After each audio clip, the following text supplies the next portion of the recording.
School গ্রুপের ফ্রেন্ডরা দেখো আজকে আমরা ধর্মনগরে কত মানে আনন্দ। ভাবছি না যে লাইফে এই টাইমটা আইব, কিন্তু ভগবান সহায় যে আইছে। সবসময় শুধু এটাই কইতাম সবাই আইব, কিন্তু রায় তো আর আইতো না, কারণ এখানে মা বাবা কেউ নাই।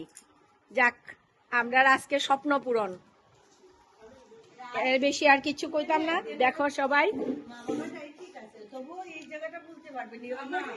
না, এক জায়গা তো ঠিকই জন্ম জায়গা থাকবই, কিন্তু মা বাবার থাকলে আশা হয়, এইটা নাই।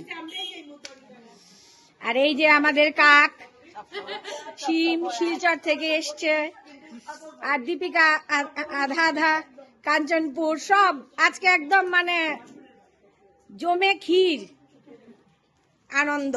আর তোমরা জ্বললো না, কারণ এই গ্রুপের মাধ্যমে বাকিরা সবাই আমরা সঙ্গেই আছো।